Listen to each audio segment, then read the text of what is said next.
revue de presse.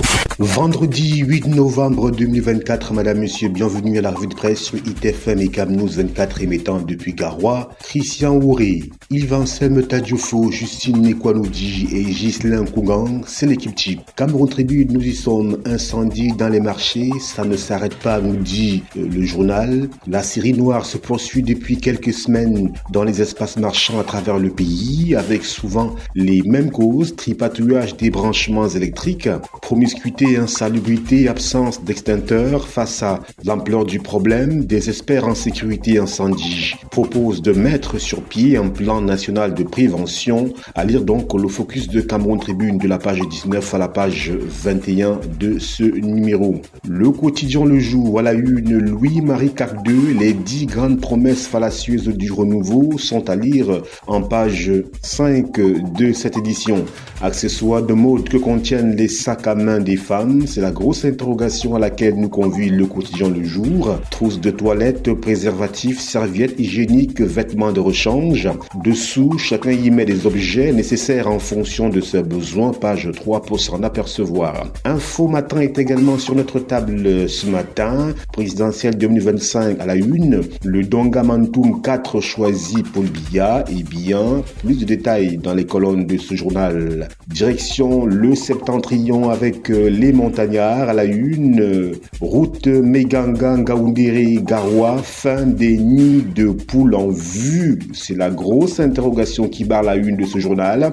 Depuis une dizaine de jours, la délégation régionale des travaux publics de l'Adamawa s'active pour améliorer la circulation sur la nationale numéro 1, axe vital reliant Ngaoundéré à Garoua. C'est ce qu'on peut lire dans les colonnes du journal Les Montagnards. Direction extrême nord, Mogodé, honorable Kouarma Solange soutient l'agriculture et l'éducation. Dans une ambiance festive et vibrante, la population de l'arrondissement de Mogodé a assisté ce mardi 5 novembre 2024 à une cérémonie de remise de dons exceptionnels incarnant l'engagement de la jeune députée, l'honorable Kouarma Solange, envers le développement de sa communauté. Tout ceci est à lire en page 2 du journal Les Montagnards. Toujours avec ce journal, Adamawa, on y retourne avec une campagne pour une utilisation responsable des antibiotiques.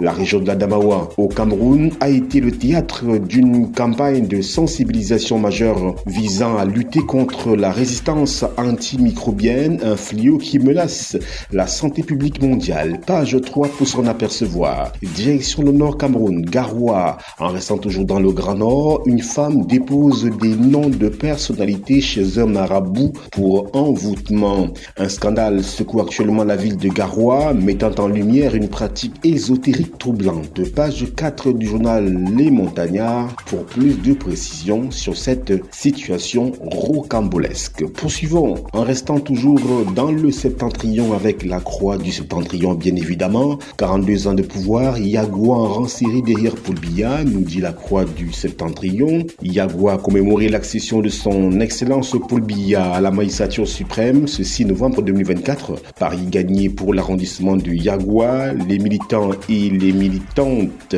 sollicitent la candidature de Paul Biya à l'élection présidentielle de 2025, nous dit le journal La Croix du Septentrion, qui nous parle également de l'extrême nord en page 6 avec l'État qui est au chevet des sinistrés des inondations, nous dit La Croix du Septentrion. Écho du Parlement, élection présidentielle 2025, Tokombéré promet de plébisciter le président Paul Biya à nouveau.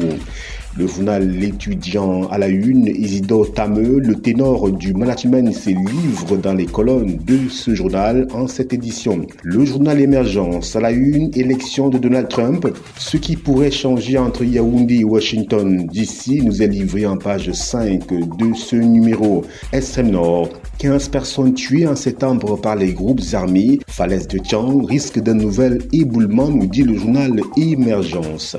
Réalité Plus à la une, 6 novembre 2024, nous sommes à l'ouest de Cameroun. Le ministre Eladj Joya Zakariaou a démontré à la masse pourquoi Paul Biya est le seul candidat qui rassure pour la présidentielle de 2025, nous dit le journal Réalité Plus.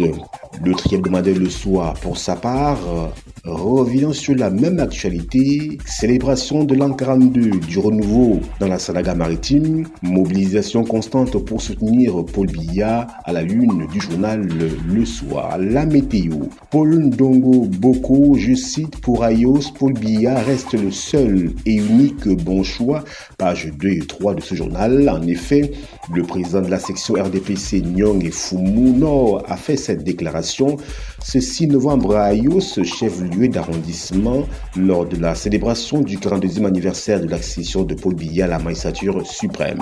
Éco-santé, sans transition à la une, filière de formation médico-sanitaire, l'IFTM attend l'autorisation du ministre Santé depuis 3 ans. 3 ans que ça dure. Eh bien, esquisse de réponse, le pourquoi est à lire dans les colonnes du journal Éco-santé. Toujours avec Éco-santé, alerte des comprimés Litacol contrefaits en circulation au Cameroun. Un nouveau fléau menace la santé des Camerounais. Des comprimés Litacol contrefaits ont été détectés sur le marché national. Le ministère de la Santé publique a lancé un appel à la vigilance et a pris des mesures pour retirer ces médicaments dangereux de la circulation. Page 11 du journal Éco-santé pour plus de détails sur cette situation déplorable pour la santé des Camerounais. La voix du consommateur à la une, éboulement à Tchang, des ministres insensibles, pour l'interrogation. 48 heures après ce double éboulement qui a enseveli une cinquantaine de personnes dans l'ouest du pays, plusieurs ministres originaires du coin ne sont pas encore descendus sur les lieux de la catastrophe pour soutenir les leurs, ni le ministre des Affaires sociales, encore moins les ministres Sadi René Minkom et Abena Marie-Thérèse Minprof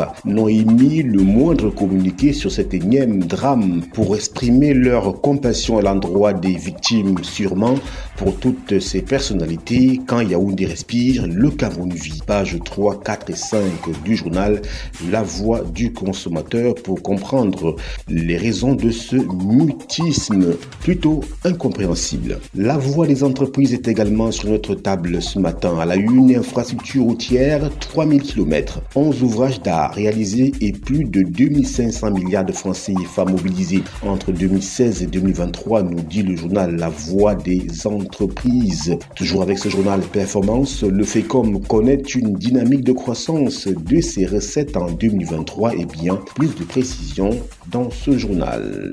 Quittons la voie des entreprises pour le quotidien Eco News. À la une, 5 visions pour l'Afrique. La course à la présidence de la BAD s'annonce rude. Le pourquoi? Eh bien, Eco News nous en dit davantage. Le quotidien, l'économie est également là. Cameroun, Perenco veut accroître ses investissements dans le secteur gazier. Le groupe franco-britannique qui opère au Cameroun depuis 1993 a lancé en juillet 2024 son premier projet de fourniture de gaz à l'industrie en Afrique centrale. Et terminons par le quotidien Le Messager. Cabral-Libye à la une, Trump 2025 et moins. Eh bien, direction page 3 du quotidien Le Messager pour lire les intentions de Cabral-Libye, candidat probablement à l'élection présidentielle de 2025. Mutation également pour finir vraiment, inondation dans l'extrême nord, le pire n'est pas passé, nous dit ce journal. Comme quoi, il y a encore beaucoup à faire pour prévenir ce drame. Page 5. Voilà, madame, messieurs, c'est la fin de la revue de presse édition de ce vendredi 8 novembre 2024 sur ITFM et Cabnews 24 émettant depuis Garoua, Christian Auré, Yves-Anselme Tadiofo, Justine Nekwanoudi, Ghislain Kongang, c'est l'équipe type. Excellent week-end à toutes et à tous. C'était la revue de presse.